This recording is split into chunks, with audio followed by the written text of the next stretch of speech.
प्यारे बच्चों, कैसे हैं आप? प्यारे बच्चों, आज हम आपकी कक्षा 6 की हिंदी की नई बुक लगी है बालराम कथा, उसके प्रश्न उत्तर करने जा रहे हैं। तो बच्चों, इस बुक के अंदर कुछ पाठ भी दिए हुए हैं। तो सबसे पहले आपको क्या करना है, पाठों को पढ़ना है। अगर आपने पाठों को नहीं पढ़ा है तो वीडियो देखकर पढ़ लीजिएगा, उसके बाद आपको प्रश्न उत्तर आसानी से समझ में आ जाएंगे। तो चलिए बच्चों, शुरू करते हैं। जय श्री राम।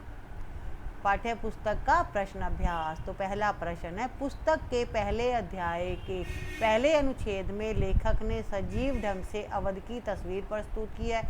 तुम भी अपने आसपास की किसी जगह का ऐसा ही बारीक चित्रण करो।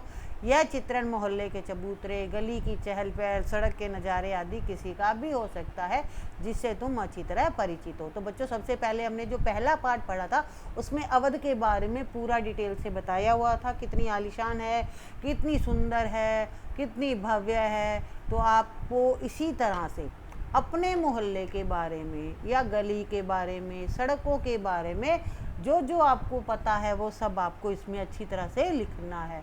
तो यहाँ मैं मेरे मोहल्ले का वर्णन करने चाह रही हूँ, तो आप इसको देखकर एज इट भी लिख सकते हैं, अदरवाइज़ आप इसको थोड़ा चेंज भी कर सकते हैं। आप अपने मोहल्ले के बारे में इसी तरह से लिख सकते हैं। सिर्फ क्या करना है आपको, आपका मोहल्ला कहाँ पर है वो लिखना है, और उसमें क्या क्या इससे अलग हटके है वो भी आप इसमें लिख सकते हैं।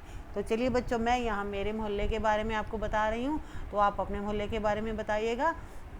तो शुरू करते हैं। मैं अपने मोहल्ले के माहौल से अच्छी तरह परिचित हूँ। यह भारत की राजधानी दिल्ली से बिल्कुल नज़दीक है। DLF अंकुर विहार जो दिल्ली पुलिस ट्रेनिंग सेंटर के साथ लगा हुआ है। इस स्मारक के दोनों ओर स्थित ऊंची ऊंची अट्टालिकाओं की शोभा को देखते ही बनता है। यहाँ आलीशान इमारतें और मॉल है। यहाँ का वातावरण शांत और शहर के कोलाहल, शहर के शोर से बिल्कुल अलग है। प्रकृति से निकटता यहाँ के परिवेश की खासियत है। प्रदूषण से मुक्त आबो हवा है, यानी यहाँ पर वायु प्रदूषण नहीं है। चारों तरफ दूर दूर तक फैली हुई हरियाली यहाँ के आकर्षण का केंद्र है।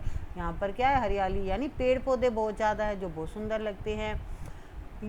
यह गांव एवं शहर के सम्मिश्रण का संयुक्त रूप है। चौड़ी चौड़ी सड़कें हैं, स्ट्रीट लाइट, कम भीड़ भाड़ एवं कोलाहल होने के कारण यहाँ का वातावरण काफ़ी खुशनुमा है। लोग यहाँ काफ़ी पढ़े लिखे सभ्य हैं। बड़े बड़े पार्कों में चारों ओर रंग बिरंगे खिले फूलों की भीनी भीनी सुगंध का क्या कहना। यहाँ पर पार्क है तो पार्कों में क्या है, पेड़ हैं खूब सुंदर सुंदर, वहाँ से खुशबू आती है। वास्तव में ऐसे स्वर्गीय वातावरण, यानी यहाँ पर हमें कैसा वातावरण लगता है, बिल्कुल स्वर्ग जैसा, का आनंद सौभाग्य से ही मिलता है। अब बच्चों, प्रश्न दूसरा शुरू होता है। विश्वामित्र जानते थे कि क्रोध करने से यज्ञ पूरा नहीं होगा। ये भी बच्चों पहले पाठ का प्रश्न है कि जब विश्वामित्र जी दशरथ से उनके पुत्र राम को लेने आए थे, लेकिन वो दे नहीं रहे थे उनको, उनके साथ भेज नहीं रहे थे। अंदर से अंदर विश्वामित्र को बहुत ज़्यादा क्रोध आ रहा था, लेकिन उनको पता था कि क्रोध करूँगा तो वो यज्ञ कर रहे थे, अगर क्रोध करेंगे तो यज्ञ पूरा नहीं होगा। ठीक है, तो क्रोध करने से यज्ञ पूरा नहीं होगा, इसलिए वो क्रोध को पी गए। तुम्हें भी कभी कभी गुस्सा आता होगा, तुम्हें कब कब गुस्सा आता है और उसका क्या परिणाम होता है। तो विश्वामित्र जी को गुस्सा तो आया था, लेकिन वो जता नहीं पाए, आगे बोल नहीं पाए, लेकिन अंदर के अंदर उनको गुस्सा बहुत ज़्यादा आ रहा था। तो आपको भी गुस्सा आता होगा, तो आपको कब कब गुस्सा आता है और गुस्सा करते हैं तो उससे क्या प्रभाव पड़ता है। तो उसका उत्तर आएगा बच्चों, हाँ, मुझे गुस्सा तब आता है जब मुझसे कोई झूठ बोले, मेरी बात ना माने या मुझसे बिना पूछे मेरी चीज़ों को हाथ लगाए। आप अपना कारण भी बता सकते हो कि आपको किन कारणों से गुस्सा आता है। ठीक है, तो मुझे गुस्सा आता है, मैं गुस्से को काबू करने का काफ़ी प्रयत्न करता हूँ या करती हूँ, लेकिन उसे रोक नहीं पाता। तो अगर बॉयज़ हो तो इसी लैंग्वेज में लिखो, अगर गर्ल्स हो तो थोड़ा लास्ट के जो वर्ड्स हैं उनको आपको चेंज करना पड़ेगा। जैसे यहाँ पर काफ़ी प्रयत्न करता हूँ, तो आपको क्या लिखना है, करती हूँ, लेकिन उसे रोक नहीं पाता या पाती। इसका परिणाम मुझे नुकसान के रूप में उठाना पड़ता है। अब मुझे नुकसान होता है गुस्सा करने से, इससे क्या होता है, इसके परिणाम स्वरूप मुझे डांट पड़ती है या फिर किसी से झगड़े के रूप में परिवर्तित हो जाता है। मेरे कई मित्रों से गुस्से के कारण संबंध खराब हो गए हैं। यहाँ की बोलचाल भी बंद हो जाती है। तो गुस्सा करने से देखो, गुस्सा तो आता है, इससे हमारा ही शरीर खराब होता है, प्लस में हमें नुकसान भी काफ़ी होते हैं, दोस्त नहीं बनते हैं। तो अब प्रश्न तीसरा है, राम और लक्ष्मण ने महाराजा दशरथ के निर्णय को खुशी खुशी स्वीकार कर लिया था कि वो विश्वामित्र जी के साथ जाएंगे। तुम्हारी समझ में इसका क्या कारण रहा होगा? राम और लक्ष्मण अपने पिता के भक्त थे, यानी अपने पिता का कहना मानते थे। पिताजी ने जो कह दिया वो उनके लिए पक्का हो गया। वे अपने पिता की आज्ञा का पालन करते थे, अवहेलना नहीं करते थे। तो राम और लक्ष्मण अपने पिता के भक्त थे। वे एक वीर और आदर्श पुरुष भी थे, अतः वे अपने पिता के वचनों का मान रखना भी जानते थे। इसी कारण राम और लक्ष्मण ने महाराजा दशरथ के निर्णय को खुशी खुशी स्वीकार कर लिया। इसके अलावा उन्हें वंश परंपरा का भी ध्यान था। रघुकुल के वचन का मान रखने के लिए उनके पूर्व की पीढ़ियों ने प्राणों की बाजी लगा दी थी। उन्हें अपने कुल की परंपरा का ज्ञान था, यानी अपने पिताजी और अपनी जो पुरानी उनकी परंपरा चली आ रही थी कि प्राण जाए पर वचन ना जाए।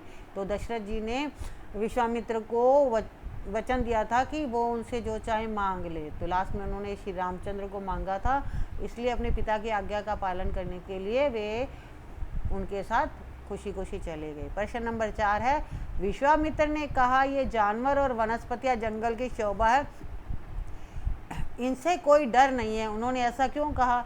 तो जानवर और वनस्पतियां जंगल की शोभा होते हैं। वनस्पति होती है बच्चों पेड़ पौधे, और जानवर और पेड़ पौधे तो जंगल में होते ही है। तो वहाँ का वातावरण को सुंदर बनाने के लिए ये इसीलिए बोला है कि जंगल की शोभा है। वनस्पतियाँ ही तो जंगल का आधार है, पेड़ पौधों से ही तो जंगल बनता है। वनस्पतियों के बिना जंगल की कल्पना नहीं की जा सकती।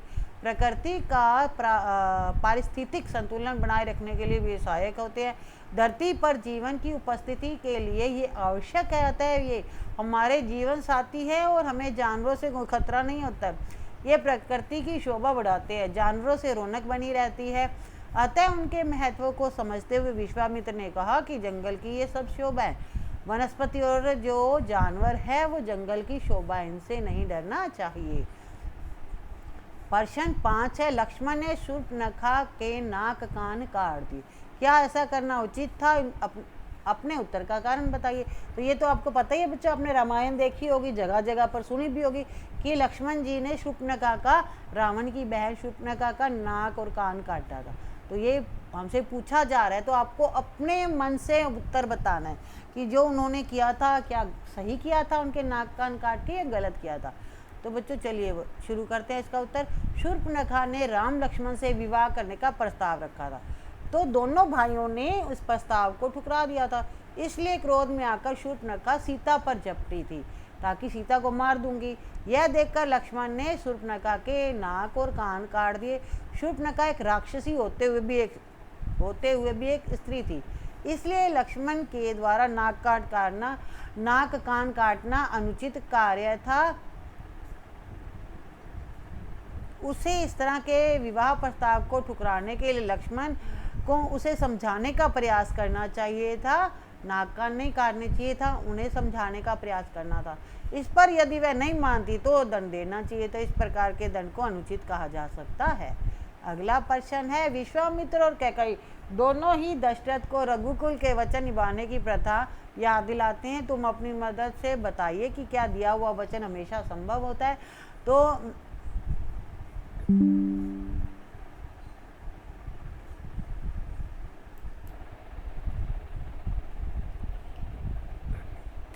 तो यहाँ पर वचनों की बात आ रही है। मैंने आपको लास्ट क्वेश्चन में बताया था कि उनकी परंपरा थी दशरथ महाराज के परिवार की कि जो वचन दे दिया जाए उसे चाहे अपनी जान देनी पड़े तब भी पूरा करना पड़ता है। तो यहाँ पर चलते हैं हम इसके उत्तर की तरफ। इसमें कोई शक नहीं कि दिया हुआ वचन सदैव निभाना संभव नहीं होता है, कभी कभी परिस्थितियों तथा मजबूरियों पर निर्भर करता है। मुझे याद है मैंने अपने एक मित्र को सदैव मदद करने का वचन दिया था। एक बार उस मित्र को कई सालों बाद धन की आवश्यकता थी। उसने मुझसे कुछ रुपए मांगे, पर जब तक मैं गरीब हो चुका था, मेरी आर्थिक स्थिति खराब हो गई थी। आर्थिक विपन्नता, गरीबी के कारण मैं अपना वचन निभा नहीं पाया था। तो प्रश्न अगला है 7वां, मान लो तुम्हारे स्कूल में राम कथा को नाटक के रूप में खेलने की तैयारी चल रही थी। तुम इस नाटक में उसी पात्र की भूमिका निभाना चाहते हो जो तुम्हें सबसे ज़्यादा अच्छा, दिलचस्प और आकर्षण लगता है। वह पात्र कौन सा है और क्यों? तो आपको पता ही है कि यहाँ पर कई पात्र हैं, दशरथ जी, विश्वामित्र, वशिष्ठ गुरु, लक्ष्मण आ गया बच्चों, भरत, कैकेयी, सीता, तो आपको कौन सा पार्ट निभाना अच्छा लगेगा तो आपको वो बताना है। तो इसमें मैं बता रही हूँ कि मैं राम कथा नाटक में छोटे भाई लक्ष्मण के रूप में भूमिका निभाना चाहूँगा। आप चाहो तो अपनी इच्छा से आप जो पार्ट निभाना चाहते हो आप चेंज कर सकते हो आंसर, क्योंकि लक्ष्मण की भूमिका अत्यंत वीरतापूर्वक भव्य आकर्षक है। लक्ष्मण ने सदैव राम के साथ सेवा भाव का परिचय दिया। वे अनुकरणीय महान योद्धा और आदर्शवादी पुरुष थे। वे यथार्थवादी थे। वे अन्याय को तुरंत समाप्त करने के लिए तत्पर रहते थे। उनके चरित्र में नवीनता और सजीवता बनी रहती है। अतः मैं सदैव लक्ष्मण की भूमिका निभाना चाहूँगा। अब प्रश्न 8वां, सीता बिना बात के राक्षसों के वध के पक्ष में नहीं थी, जबकि राम राक्षसों के विनाश को ठीक समझते थे। तुम किससे सहमत हो? राम से या सीता से? कारण बताना है आपको। तो बच्चों, सीता बिना बात के राक्षसों के वध के पक्ष में नहीं थी, कि जब तक कोई कारण ना हो तब तक राक्षसों को नहीं मारना चाहिए, जबकि राम राक्षसों के विनाश को जरूरी मानते थे, कि उन्हें खत्म करना जरूरी है। इन दोनों विचारों में राम के विचारों से सहमत हूँ। कारण यह है कि राक्षस अपने बुरे कामों से बाज नहीं आते हैं। राक्षस अकारण निर्देश ऋषि मनुओं का वध करते थे। उनका अत्याचार स्त्री और बच्चों पर कहर बनकर टूटता था। उनमें दया भाव बिल्कुल नहीं था, नामोनिशान तक नहीं था। समाज को उनके अत्याचारों से बचाने के लिए उनका सफाया करना जरूरी था, उन्हें खत्म करना जरूरी था। अतः उपरोक्त परिस्थितियों को देखकर मैं राम के विचारों से सहमत हूँ। प्रश्न नंबर 9 है, राम कथा के 3रे अध्याय में मंथरा कैकेयी को समझाती है कि राम को युवराज बनाना उनके बेटे के हक में नहीं था। इस प्रसंग को अपने शब्दों में कथा में नाटक के रूप में प्रस्तुत करना है। यानी क्या बनना है? किसी को मंथरा बनना है, किसी को कैकेयी। तो मंथरा के जो डायलॉग है वो मंथरा को बोलने हैं और जो कैकेयी के डायलॉग है वो कैकेयी को बोलने। या तो आपने सुना ही होगा कि कैकेयी को किसने भड़काया था? मंथरा ने भड़काया था, जब उनके बेटे भरत को राज्य दिलवाना था। तो ठीक है, इसमें आपको क्या करना है? एक नाटक करना है मंथरा और कैकेयी बनकर। तो कैसे करेंगे वो हम नीचे क्वेश्चन के आंसर में देख रहे हैं। मंथरा का कैकेयी को इस प्रकार समझाना कि राम को युवराज बनाना उनके बेटे के हक में नहीं है, कि अगर भगवान राम राजा बन गए तो उनके बेटे के साथ अन्याय होगा, जो कि नहीं होना चाहिए। तो वो उनको आग लगाती है कि आपके बेटे भरत को गद्दी मिलनी चाहिए। तो यहाँ पर चलिए हम संवाद करते हैं मंथरा और कैकेयी का। तो मंथरा क्या बोलती है? अरे रानी उठो, यह समय सोने का नहीं, होश में आओ, विपत्ति का पहाड़ टूटने वाला है, जागो। अब कैकेयी कहती है क्या हुआ, क्या बात है, तुम इतनी घबराई हुई क्यों हो? कुशल मंगल तो है। फिर मंथरा कहती है क्योंकि यहाँ ओनली मंथरा और कैकेयी का वार्तालाप चल रहा है, तो हम सिर्फ मंथरा और कैकेयी का नाम ही लेंगे। तो अब मंथरा बोलती है कैसा कुशल मंगल? तुम्हारे सुखों का अंत होने वाला है, कल राम का राज्याभिषेक होने वाला है। जब भी किसी को राजा बनाया जाता तो सबसे पहले उसका राज्याभिषेक किया जाता था। उस समय क्या था, राम को राजा बनाया जा रहा था। तो मंथरा को ये बात अच्छी नहीं लगी, क्योंकि वो कैकेयी की दासी थी और चाहती थी कि भरत ही राजा बने। इसलिए वो बोलती है कि कुछ भी नहीं है ऐसा, सब हमारे जो सुख है वो ख़त्म होने वाले हैं, क्योंकि कल राम को का राज्याभिषेक बना होने वाला है, उनको राजा बनाया जाने वाला है। अब कैकेयी कहती है ये तो खुशी की बात है। आपको पता है बच्चों, जब तक मंथरा ने उनको नहीं भड़काया था कैकेयी को, तब तक वो कैकेयी चारों बच्चों को, राम लक्ष्मण शत्रुघ्न भरत, तो उनका खुद का था ही था, सबको अपने भरत के जैसे प्यार करती थी।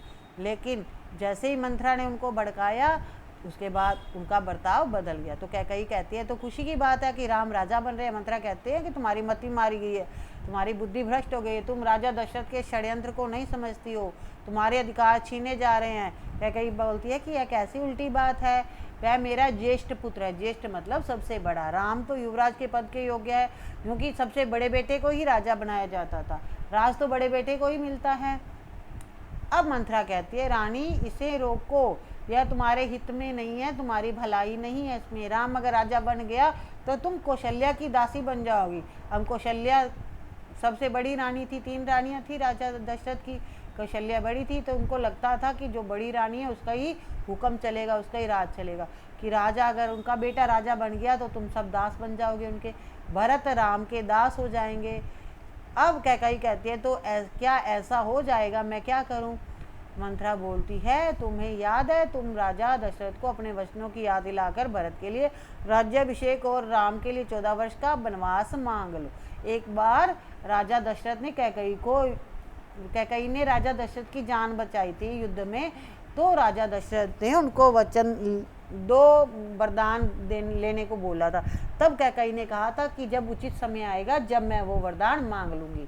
तो अब वो उनका दुरुपयोग करेगी उस चीज़ का कि अब मुझे ज़रूरत है, अब मैं वचनों की याद दिलाऊंगी कि आपने मुझे वचन दिया था, आज वो वचन पूरा करने का समय आ गया। अब 2 वरदान हो गए। कौन सा था?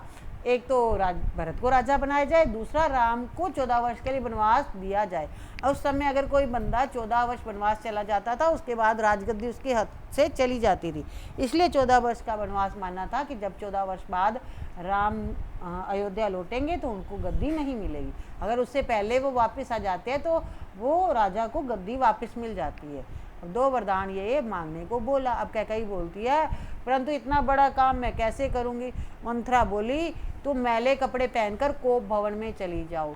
उस समय एक कोप भवन होता था, यानी कोई नाराज हो जाता था तो वो अपने आप को एक कमरे में भवन में बंद कर देता था। अब राजा दशरथ आए तो उससे पहले अपने मन की बात मत कहना। तो बोलते तुम नाराज होकर कमरे में बंद हो जाओ, जब राजा दशरथ आएंगे तो चुप रहना, कुछ मत बोलना, जब वो तुम्हें मनाने लगेंगे तब तुम वो दोनों वचन मांग लेना। तो ये उन दोनों के बीच में वार्तालाप चली थी। अब बच्चों प्रश्न नंबर 10 आ जाता है। तुमने जंगल और जनकपुर तथा दंडक वन में 10 वर्ष में राक्षसों द्वारा मुनियों को परेशान करने की बात पढ़ी है। राक्षस ऐसा क्यों करते थे? क्या यह संभव नहीं था कि दोनों शांतिपूर्वक वन में रहते? कारण बताते उत्तर दीजिए। तो बच्चों ये पाठ है आपकी बुक में जंगल और जनकपुर, दूसरा है दंडक वन में 10 वर्ष।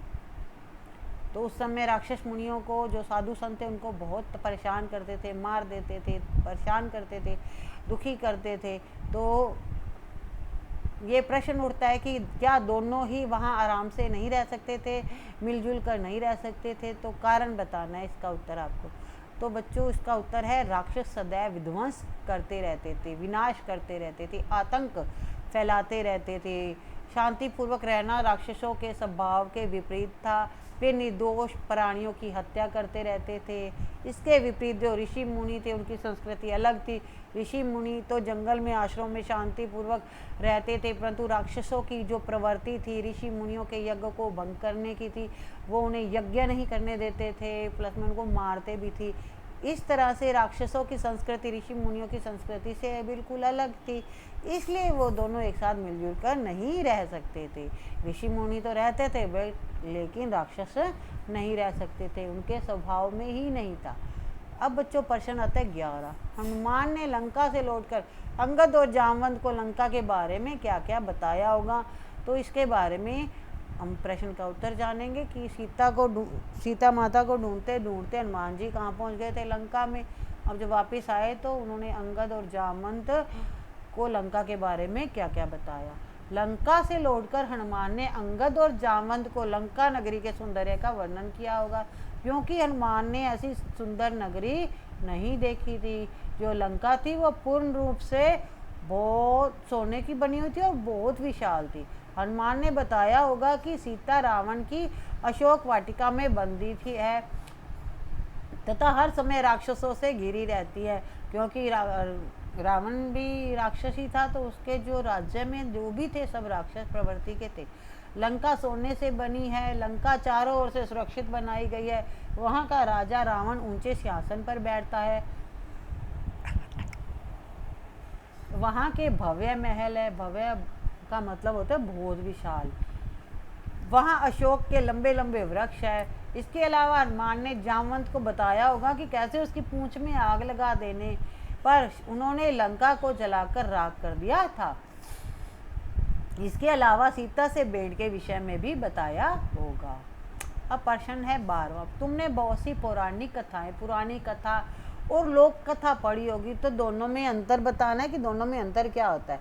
ये जानने के लिए पाँच के समूह में कक्षा के बच्चे 2-2 पौराणिक कथा और 2-2 लोक कथा इकट्ठा करें। कथ्य यानी कहानी भाषा के अनुसार दोनों प्रकार की कहानियों का विश्लेषण करें और अंतर लिखें। तो यहाँ पे आपको पौराणिक कथा और लोक कथा में क्या अंतर होता है वो हम जानेंगे। तो यहाँ पर तो बच्चों आपको ये काम करना था कि बच्चों के ग्रुप बना कर आपको पौराणिक कथा और लोक कथा ढूंढनी थी। तो बच्चों पुरानी कथा और लोक कथा धार्मिक मान्यताओं पर आधारित होती है, उनमें कोई ना कोई देवता का संबंध जुड़ा होता है। लोक कथाएं वो कथाएं होती हैं जो लोक जीवन से प्रचलित होती है। लोक कथाएं प्राय आम बोलचाल की भाषा में लिखी जाती हैं। श्रवण कुमार, नचिकेता, हरिश्चंद्र आदि लोक कथाओं के उदाहरण, जबकि विजय नारायण द्वारा संकलित दुष्ट न छोड़े दुष्टता, डेढ़ मित्रों, चतुर मजदूरनी लोक कथाएं हैं। पौराणिक कथाएं संस्कृत में या हिंदी में लिखी गई हैं, वहीं लोक कथाएं साधारण जन में प्रचलित कहानियां हैं जिनमें जन जीवन से जुड़े प्रसंग होते हैं। तो अब प्रश्न 13वां है, क्या होता यदि राजा दशरथ कैकेयी की प्रार्थना स्वीकार नहीं करते? अब क्या प्रार्थना स्वीकार की थी कैकेयी ने? हमने ऊपर प्रश्न में पढ़ा था कि 2 वचन मांगे ने थे उनको, एक तो भरत का राज्याभिषेक कराया जाए, दूसरा उनको राम जी को 14 वर्ष का वनवास दिया जाए। तो दशरथ ने वचन दिया हुआ था, इसलिए उनको ये बात माननी ही थी। तो ये प्रश्न होता है, अगर नहीं मानते तो क्या होता? यदि राजा दशरथ कैकेयी की प्रार्थना स्वीकार नहीं करते तो राम का राज्याभिषेक होना था, राम ने राजा बनना था। राजा दशरथ पर वचन भंग का आरोप लगता। वे रघुकुल के पहले राजा होते जो वचन से फिर गए, उन्होंने वचन नहीं निभाया। उनका वह सम्मान नहीं रहता जो उनकी मृत्यु के बाद भी उनको मिलता रहा है। आज तक सदियां बीत गई, आज तक हम इनकी इस बात को याद रखते हैं, इसलिए कि उन्होंने अपने वचन निभाए थे।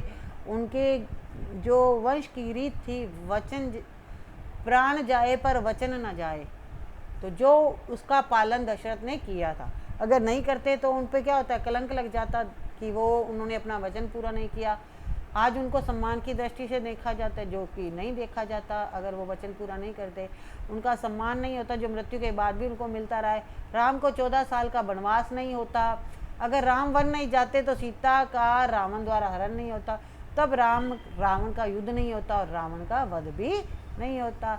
राम को वनवास मिला था, सीता का अपहरण हुआ था, तभी रावण से युद्ध हुआ था।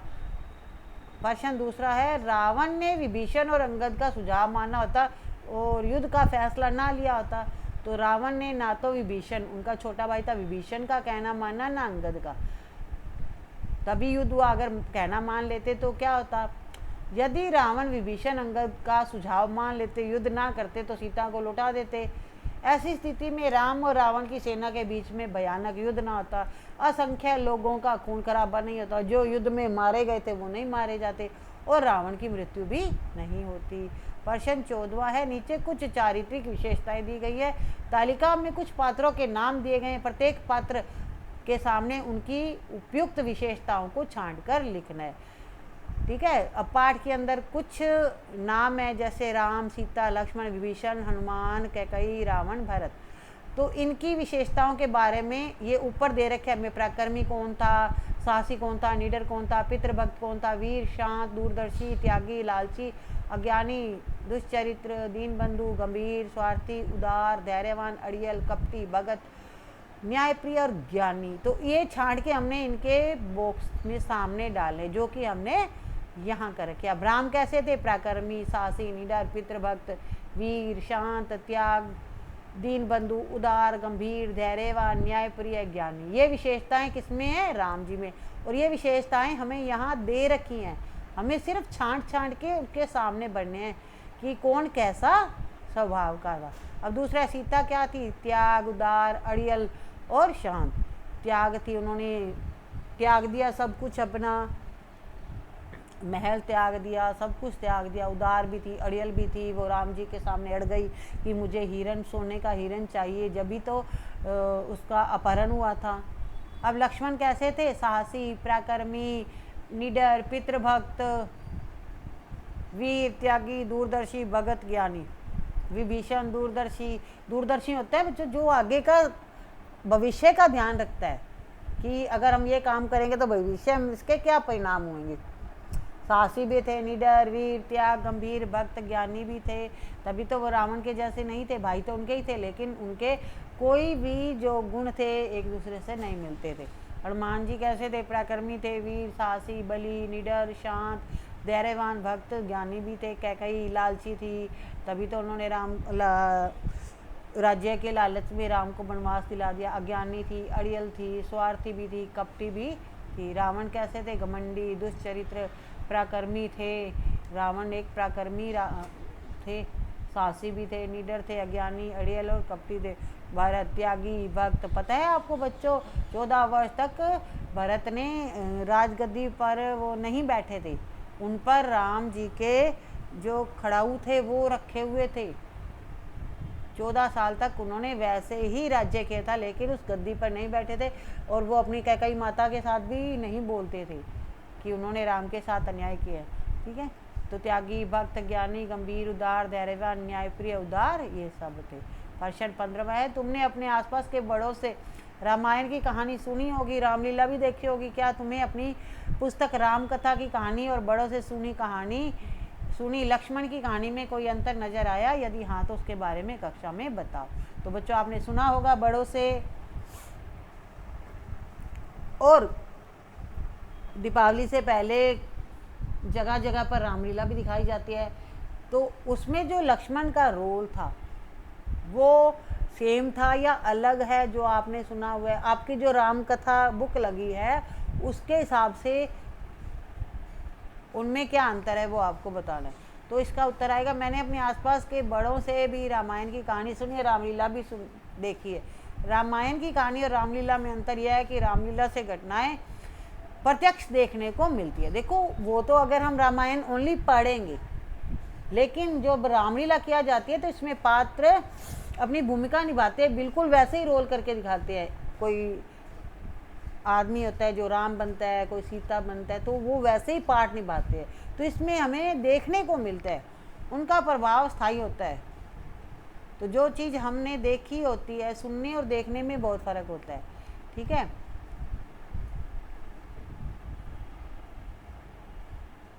कि रामलीला की घटनाएं हैं वो हमें प्रत्यक्ष रूप से देखने को मिलती है, उनका प्रभाव स्थायी होता है। बड़े लोग भी रामायण की कहानी सुनाते हैं, पर वे कई घटनाओं और चरित्र का उल्लेख करना भूल जाते हैं जो सही ढंग से वर्णन नहीं कर पाते हैं। जैसे विश्वामित्र राक्षसों से रक्षा के लिए दशरथ से राम और लक्ष्मण को ले गए थे, पर यह बताना भूल गए कि विश्वामित्र कौन थे। उन्होंने राम और लक्ष्मण को कौन कौन सी विद्याएं सिखाई। परंतु बाल राम कथा की कहानी से हमें राम के जीवन के हर छोटे बड़े घटनाक्रम की जानकारी मिली। इस प्रकार के माध्यम से राम के जीवन की प्रत्येक घटनाओं की जानकारी विस्तार से मिली। इसके अलावा हमें श्री राम का जीवन परिचय भी मिला। तो रामायण में तो जैसे बड़े बुजुर्ग हमें मेन बातें बता देते हैं, लेकिन जो आपकी बुक है बाल राम कथा, उसमें स्टार्टिंग से लेकर कि किस तरह से राम और चारों भाइयों का जन्म हुआ और लास्ट तक जाकर एक एक घटना का वर्णन किया हुआ है। तो उसमें हमें पूरी रामायण की, पूरी रामलीला की जानकारी मिलती है। प्रश्न 16 है, रामकथा में कई नदियां और स्थानों के नाम आए हैं। इसकी सूची बनानी है और एटलस में नक्शे में देखना है कि कौन सी नदियां और जगहें अभी भी मौजूद है। यह काम तुम 4-4 समूह में कर सकते हो। तो रामकथा में जो जो नदियां और स्थानों के नाम आए हैं उनको आपको मैप में देखना है, और आपको क्या करना है, बच्चों के ग्रुप बनाने हैं, कोई कुछ ढूंढेगा कोई कुछ ढूंढेगा। तो इस तरह से आपको ये प्रश्न का उत्तर देना है। तो रामकथा में जो जो नदियाँ स्थानों के नाम आए हैं वो है, सबसे पहले नदियों के नाम आए हैं वो है सरयू, गंगा, गोदावरी, गंडक और गोमती और सोन। अब स्थानों के नाम आए हैं इसमें बच्चों, जैसे अयोध्या, मिथिला, चित्रकूट, किष्किंधा, कैकेयी राज्य, दंडकवन, श्रृंगेश्वर, विंध्याचल, प्रयाग और लंका, ये जगहों के नाम आए। ये सारे स्थल अपने पुराने नए नामों के साथ आज भी भारत भूमि पर उपस्थित है। वहाँ बच्चों हो सकता है इनके नाम चेंज हो गए हों, लेकिन अभी भी वो अपनी जगह पर अभी भी मौजूद हैं। ठीक है, तो आपको क्या करना है, एटलस लेना है और उनमें इन जगहों को ढूंढना है। प्रश्न नंबर 17 है, यह रामकथा वाल्मीकि रामायण कथा पर आधारित है। तुलसीदास जी द्वारा रचित रामचरितमानस के बारे में जानकारी इकट्ठी करो और उसे चार्ट पेपर पर लिखकर कक्षा में लगाओ। जानकारी प्रस्तुत करने में निम्नलिखित बिंदु हो सकते हैं। तो बच्चों एक है रामायण और एक है रामचरितमानस। जो रामायण है वो वाल्मीकि जी ने लिखी है और जो रामचरितमानस है वो तुलसीदास जी ने लिखी है। अब बच्चों इस बुक में हमने वाल्मीकि जी की जो रामायण है वो पूरी पढ़ ली किताब में बाल राम कथा में, लेकिन तुलसीदास जी ने जो रामचरितमानस लिखी है उसके बारे में आपको जानकारी इकट्ठी करनी है, ठीक है। तो उसको आपको क्या करना है, उसके बाद एक चार्ट पेपर लेना है, उस पर लिखकर कक्षा में लगाना है, ठीक है। अब आपको क्या करना है, राम कथा का नाम, रचनाकार का नाम, भाषा, प्रांत, ये भी लिखना है। कथा का नाम लिखना है, किसने लिखी और वो किस भाषा में लिखी, ठीक है, वो भी आपको लिखना है। तो जैसे कथा का नाम क्या है, हमें रामचरितमानस के बारे में इकट्ठा करनी है जानकारी, तो सबसे पहले आपको क्या लिखना है, रामचरितमानस। अब रचनाकार कौन है, किन्होंने लिखी है, तुलसीदास जी ने। क्योंकि देखिए बच्चों, प्रश्न में हमने डायरेक्ट पढ़ा है तुलसीदास द्वारा रचित रामचरितमानस।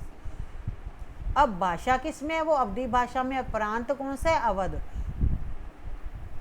इस जानकारी के आधार पर आपको एक चार्ट पेपर तैयार करना है। प्रश्न 18 है, नगर में बड़ा समारोह आयोजित किया गया धूमधाम से। एक दिन ऐसी ही चर्चा चल रही थी, गहन मंत्रणा। ये बच्चों प्रश्न नंबर पेज नंबर 3 का है, ये प्रश्न नंबर 4। 5 दिन तक सब कुछ ठीक ठाक चलता रहा, शांति से निर्विघ्न। राम कथा की इन पंक्तियों में कुछ वाक्य केवल 1 या 2 शब्दों के हैं।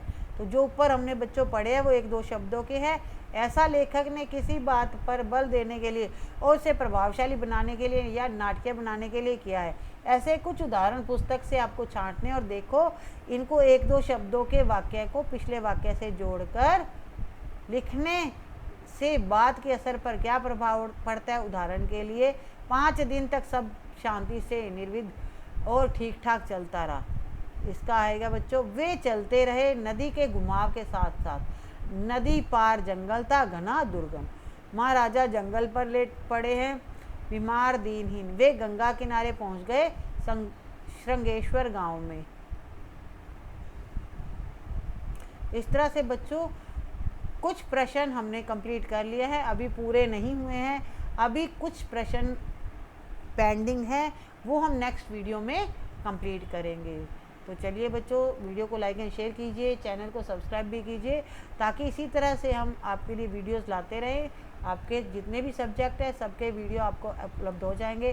पंजाबी संस्कृत की हमने पूरी बुक कंप्लीट कर दिया है। अगर आपके पास संस्कृत है तो आप संस्कृत की वीडियो देख सकते हैं, अगर पंजाबी है तो पंजाबी की वीडियो देख सकते हैं। इसके अलावा जितने भी सब्जेक्ट हैं आपके, सब पर वीडियो बने हुए हैं चैप्टर पर। तो आप वीडियो को लाइक एंड शेयर कीजिए, सब्सक्राइब कीजिए और प्लेलिस्ट में जाकर अपना वर्क भी कंप्लीट कीजिए। Thank you, have a good day.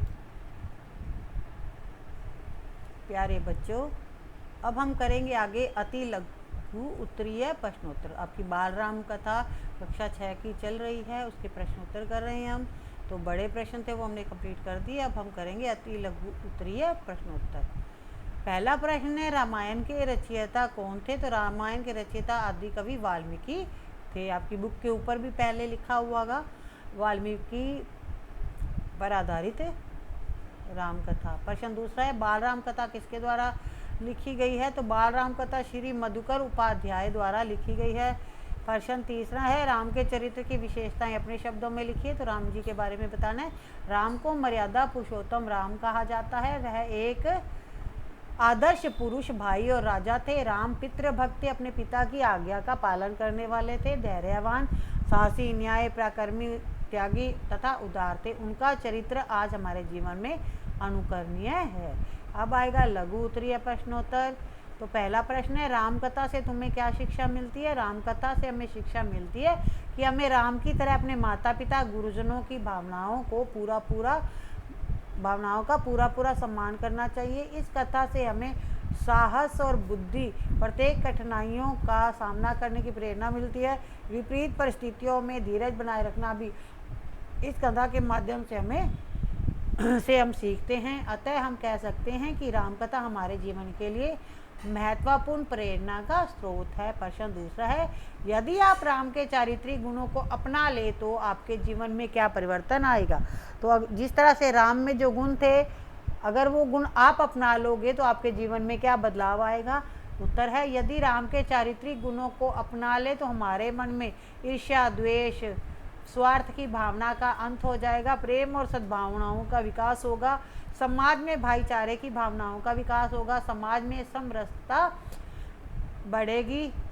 खुशहाल समाज का निर्माण होगा। प्रश्न तीसरा है, यदि आपको वनवास हो जाए तो वहाँ आप अपना जीवन यापन कैसे करेंगे? जिस तरह से श्री राम भगवान को वनवास मिला था, आपको मिल जाए तो आप क्या करोगे? तो इसका उत्तर आएगा, अगर कभी हमें वनवास हो जाए तो हमारा जीवन व्यतीत करना कठिन हो जाएगा, क्योंकि वहाँ हम सारी सुख सुविधाओं से वंचित हो जाएंगे। हमें वहाँ कई ऐसी परेशानियों से जूझना पड़ेगा, जैसे सुरक्षा, रात में अंधेरे की समस्या, स्वास्थ्य, मेडिकल की सुविधाएं। इसके अलावा श्री राम की तरह हमें दृढ़ इच्छा शक्ति का अभाव है। हमें अगर राम की तरह दृढ़ इच्छा शक्ति हो तो वन में रहना कुछ आसान हो जाएगा। वन में हमें कुछ आवश्यक खाने पीने की वस्तुएं जो अवश्य मिल जाएंगी, उन चीज़ों से दैनिक गुजारा करते रहेंगे। आपको लक्ष्मण के चरित्र से क्या प्रेरणा मिलती है? लक्ष्मण का जो चरित्र है वो मात्र प्रेम और सेवा भावना से ओतप्रोत है। हालांकि लक्ष्मण को वनवास नहीं मिला था, श्री राम जी को मिला था, लेकिन श्री राम जी के लिए लक्ष्मण उनके साथ वनवास गए थे, तो उन्हें वनवास नहीं मिला था। फिर भी अपने बड़े भाई की सेवा में अपनी पूरी जिंदगी लगा दी। लक्ष्मण ने राम सीता को आदर्श मानकर उनकी सेवा बड़े लगन से की। उनके चरित्र से हमें मातृत्व, प्रेम, सेवा, समर्पण, कर्तव्य पालन की प्रेरणा मिलती है। प्रश्न 5वां है, राम के वन गमन के बाद अयोध्या में क्या क्या हुआ? जब वो वनवास चले गए तो अयोध्या में क्या क्या घटना घटित हुई? तो राम के वन में जाने के बाद भरत को तुरंत अयोध्या लाने के लिए घुड़सवार दूत रवाना किए गए। जब राम जी को वनवास मिला था उस समय भरत अपने नाना के घर गए हुए थे, तो बाद में उनको वहाँ से लाया गया। अयोध्या नगरी का माहौल बदल गया, चारों तरफ सूनी सड़कें दिखने लग गई, बाग बगीचों में भी उदासी छा गई। राजा दशरथ राम के वियोग में चल बसे, उनका देहांत हो गया। भरत अब ननिहाल से लौटकर अयोध्या आए तो राम के वन गमन और राजा दशरथ की मृत्यु का समाचार मिला। भरत ने अयोध्या की गद्दी पर बैठने से इनकार कर दिया, मना कर दिया तथा उन्होंने माता कैकेयी को भला बुरा कहा। मुनि वशिष्ठ ने भरत को सलाह दी कि सिंहासन खाली नहीं रखना चाहिए, पर वे नहीं माने।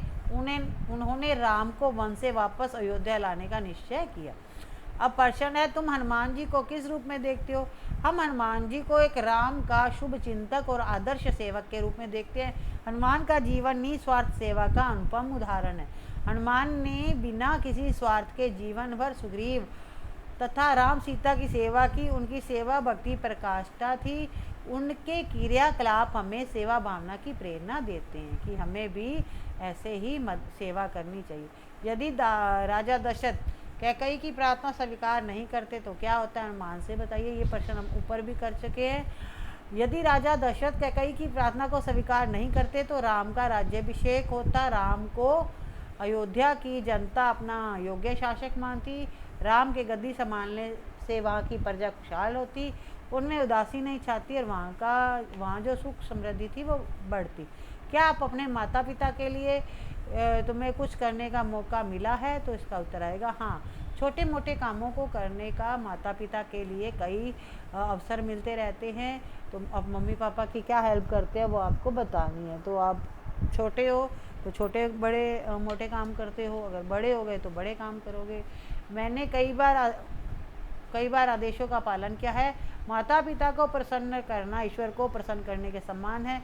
माता पिता को सबसे अधिक खुशी तब होती है जब बच्चे अपने कर्तव्य का सही पालन करें, बच्चे सही शिक्षा प्राप्त करें। अब बच्चों बहुत बड़े प्रश्न उतर जाते हैं। दीर्घ उत्तरीय प्रश्न कम से कम 1 पेज का होगा ये आपका। रामकथा का कौन सा प्रसंग तुम्हें सबसे रोचक लगा, उसे अपने शब्दों में लिखना है। हमें रामकथा का लंका विजय प्रसंग सबसे अच्छा लगा। लंका पर आक्रमण करने से पूर्व उसकी पूरी तैयारी कर ली गई। सुग्रीव ने युद्ध के लिए वानरी सेना को कहा।